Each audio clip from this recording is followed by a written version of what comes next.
Hi everyone, hope you're well. Enjoying this lovely weather that still is lingering around for us to enjoy. So, plan to go live today is about some tips and tricks on running your wedding business. So, those of you who do work in weddings, well done. You've made it to September. Possibly still got a really busy month ahead of you, but not as busy as the July and August peak season. So weddings are an all-round business. Yes, it peaks in July and August with the amount of weddings that you might be doing. You might be doing 4 a week. You've got all your midweek weddings, your bank holiday weddings as well. I guess what happened with autumn and winter is you have less weddings, maybe 4 a month, maybe a little bit more. So it's about going with the seasons, going with the trends. Coming into autumn, this is where you need to start thinking about next year. Now, anyone who is freelance, who runs their own business, you're going to find that there's certain peaks and lows of that business, of how busy you are, of how much money you're managing to generate. And obviously, if it goes really quiet in the winter for you, you still got all of those bills that you need to pay. So you've got to start thinking about getting all of your weddings in for next year. It's not a time for you to sit and just say, oh, okay, I'll concentrate on next year. I must admit, I had my wedding business for 14 years. And as soon as you come out of the peak wedding season, you're so hyper excited. You've had so many fantastic weddings, and you're pretty knackered, quite frankly. So it's a case of going, right, what happens in January is you don't want to start January in a panic of, oh my God, I've got to get all my weddings in. I've only got 3 or 4. I need to know where I am. So why don't you start now? Autumn and winter is the perfect downtime to sort out all of your marketing and sort out your business plan. And if you start it now, you're actually going to have enough weddings in next year to start the year on a high of going, yeah, I've got enough weddings, that's covering that. And I'm not going to panic because I know more weddings are going to come in with all of my marketing plan and everything like that's going ahead. So I've written down a few tips that you can do as, you know, this is really good for anyone who's got a wedding business. It doesn't just relate to hair and makeup, but obviously hair and makeup is my industry, so that's what I'm going to be talking about. But no matter which industry you work in weddings, I'm sure this is relevant to all of you. Like I said, it's just a few tips, and I'm sure you've got loads more ideas, but it's just to get a few on the way to kind of help you as to sit down, have a plan, and decide what you're going to do. So, first of all, and I have written a blog post, so you can all see that on the blog post, and obviously watch the video again if you do need to. So what I recommend you do is approach all brides from this year, everyone that you've worked on this year, and just see if they can kindly send you some professional photos from their wedding day.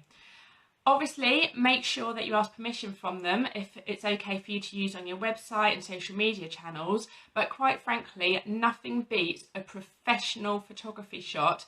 It's so much better than the shot you took on your phone before you left that wedding. Now, I've been in a situation where it's not that easy to get photos from brides afterwards. Some have changed their surname and changed their email address and everything.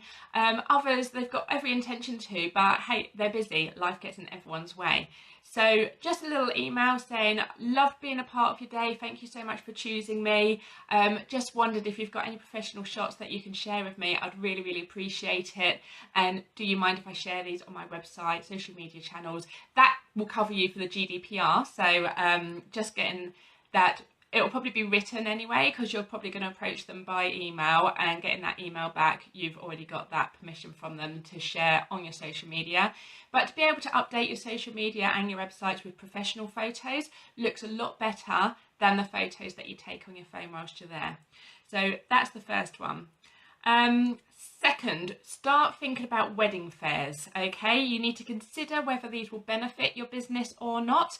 I am writing a separate blog on wedding fairs because it has to be an entirety on its own. For some businesses, wedding fairs work amazing for them. For others, it doesn't. And it's just trying to work out, does that help your business? Is it worth having a budget for your marketing to spend your money there for your business? And will you get that money back? Because obviously that's what we need to be doing. So with the wedding fairs, they tend to happen in autumn, winter, and then in the spring. And you tend to get approached by quite a few. You'll either get approached by those really, really big ones in the big main hotels, all singing and dancing. Some smaller hotels have their own wedding fairs, which you might want to be there. There's alternative wedding fairs, there's nature wedding fairs. It's about finding the relevant one to you. Like I said, this might work for your business, it might not, but you do need to try it out. And it's also about what you measure as a successful wedding fair.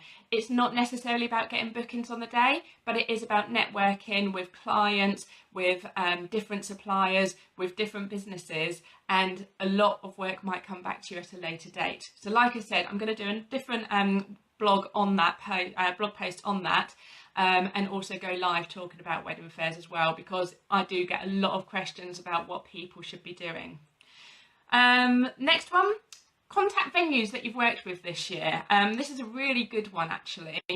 Sorry, Martine, can you recommend any particularly good ones? I will do, probably at the end, I'll answer any questions, and we'll just go over a few wedding fair information then. But like I said, I will be going through a live specifically on wedding fairs because it's such a big topic and such a lot to talk about it. So, number 3, contact venues that you've worked with this year. Get in touch with them, introduce yourself. Trying to reconnect.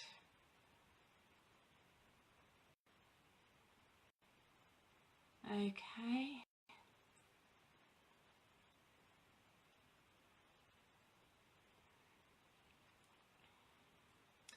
Okay, so this is recording. Okay. Sorry guys, I lost you a little bit there. Okay, so contact venues that you've worked with this year, get in touch with them, introduce yourself, let them know which weddings you were a part of, who the bride was. They tend to know all the names of their brides, so it's really good to actually let them make that connection.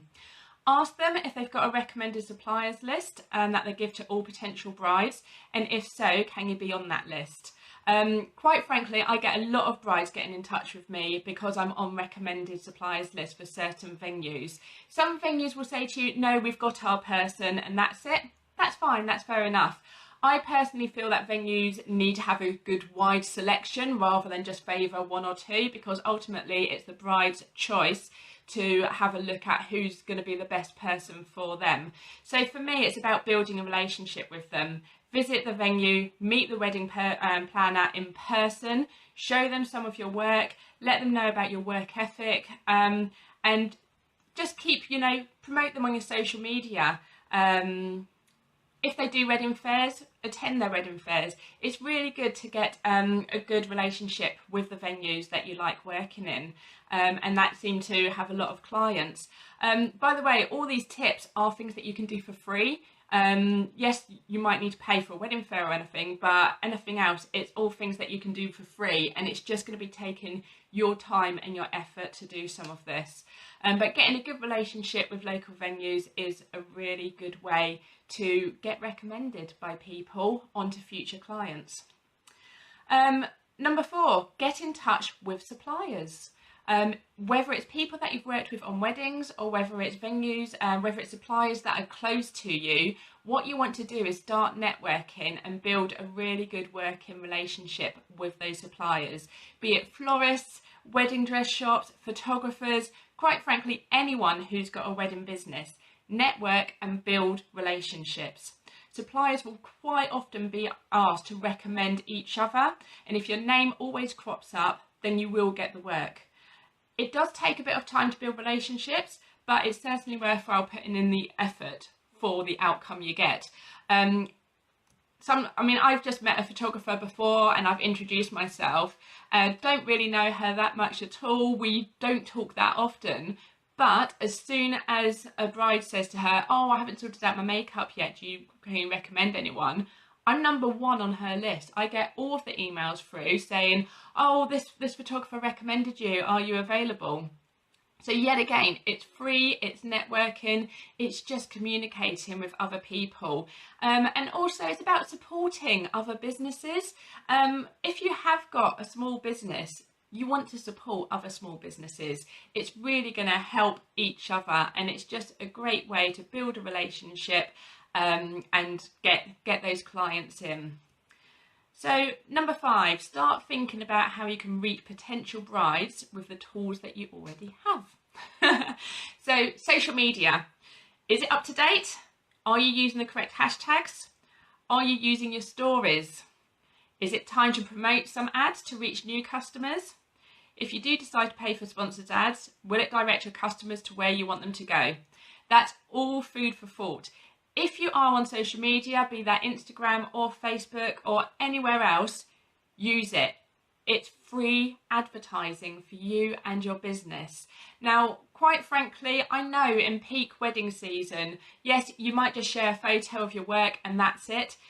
Yet again, it's about building a relationship. It's about letting people know who you are, what you do. You need to use it regularly, okay? So when you're peak wedding season and you're sharing every day from the weddings, and then when it goes quieter, you're thinking, what have I got to share? Just share a little quote or a little bit about how you're feeling or about how you're running a business, or even just recommend other suppliers. It really doesn't matter, but you need to keep working quite regularly on that. Might do another live on social media and how to use that as a free tool, because you know we're always panic about, oh my god, how do I run business, how do I get my clients, how do I do this, how do I do that?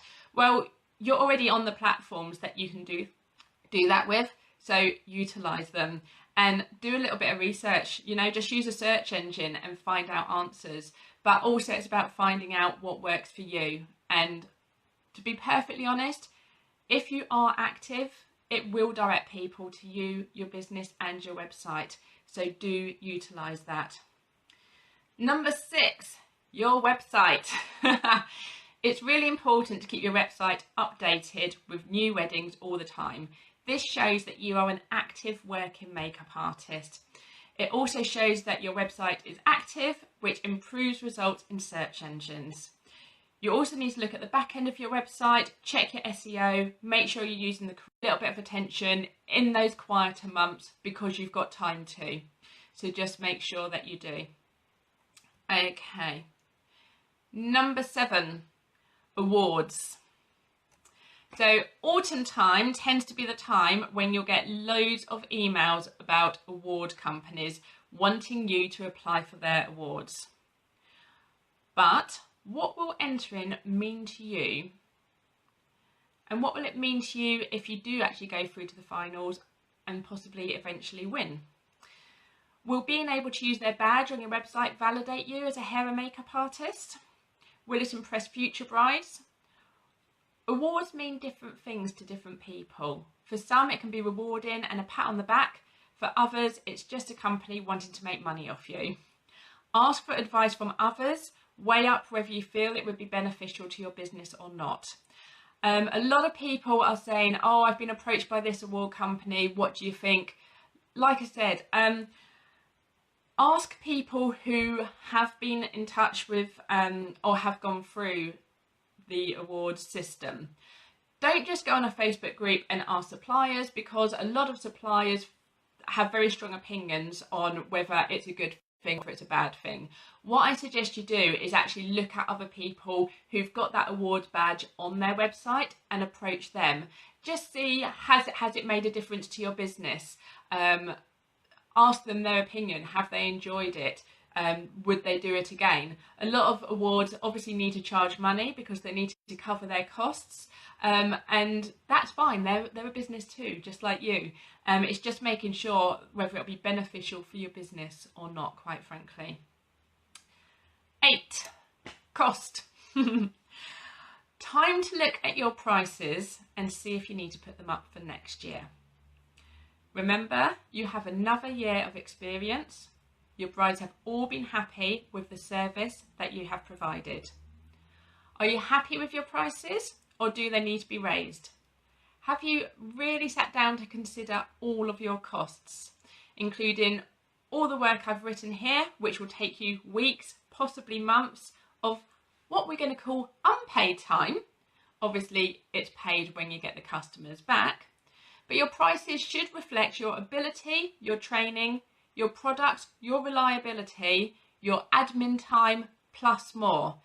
I think a lot of makeup artists can be quite short-sighted when it comes to the costing of a job, and we say, yeah, it'll just be this much, and oh, well, that's a good rate for half a day, isn't it? Now, if you actually look at all the hours of work that you've put into for that half a day, including everything that I've gone live about today, and separate it into your hourly income, it's not going to sound like such a good rate for half a day, because it's not just half a day's work, it's all the work that you've put into it already. And that's how you need to validate your costings to yourself, because some people just think, oh no, that sounds expensive, or well, they've got X amount of years experience, I can't possibly be at the same price as them. Please just start valuing yourself, because if you value yourself, other people will value you. Okay? 9. Lastly, word of mouth speaks wonders. All those brides that you have had a pleasure of meeting this year, they've all had quite a lot of guests at their wedding. These guests will quite often ask the bride who did their hair and makeup, and will be pointed in your direction. This happens naturally, so let your work speak for itself. Word of mouth is obviously fantastic and amazing, and it's one of those natural things that will revenue business to you. So just by doing your job should be bringing more work back to you, especially in the wedding industry. So they're my 9 tips today. Just going to go over them very, very quickly once more. Approach all your brides and ask for photos. Start thinking about wedding fairs. Contact venues and build relationships. Get in touch with suppliers, network. Start thinking about using your social media and platforms you already have. Look at your website, update it. Awards, do you want to be a part of them? Will they be good for your business? Cost, is it time to put your prices up? And word of mouth. So they are just a few tips to start you off for your autumn, winter months, when you're possibly not doing as much weddings, but you have got more time to actually concentrate and start working on the business. If you've got any tips as well that I haven't covered, please do just pop them in the comments, message me, anything like that. Sharing is caring. The more we share, the more we help each other, the more we can support each other, the better all of our businesses can be. You can only do 1 wedding a day. Okay, some people might do 2 at a stretch, but it's not very often that you're going to have an 11 o'clock and a 4 o'clock wedding in the same day. Also, I don't like doing more than 1 wedding in a day because it's really, really stressful.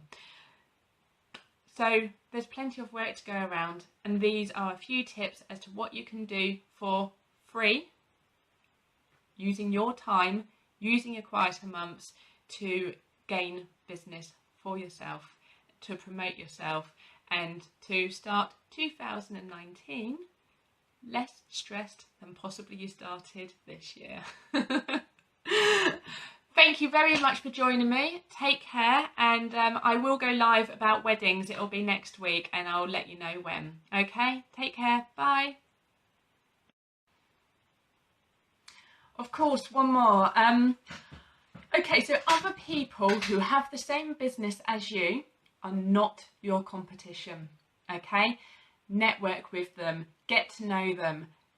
They're friends. The knowledge that you can all share between yourselves is invaluable. You can help each other out. If you've got a problem, you can work together and find a solution. 2 heads are always better than 1.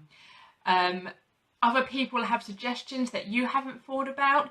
You'll have experienced things that maybe they haven't. The more you talk to each other, the more you share, the more information you give each other, the better you're both actually going to be doing in business. So get in touch with other hair and makeup artists.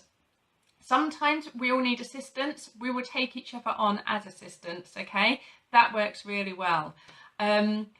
Introduce yourself, okay? There's a few people that might see you as competition. That's fine, that's their problem. They're not going to move forward, okay? Don't take anything personally. It's actually those ones that want to talk, that want to share, that really want to support as well. If you can get a really good supportive network around you, that's going to help your business absolute wonders. So don't forget about each other. Support each other, grow each other's businesses, recommend each other. If someone's looking for a hair and makeup artist in your book and you can't do the job, surely you want to recommend that to someone who you know is trustworthy, you know the quality of their work, and it reflects better on you for recommending in the first place as well, because you're helping to give someone a solution. So yeah, big it up for everyone who works in the same industry. Get on board with each other because it's only going to help business. Okay?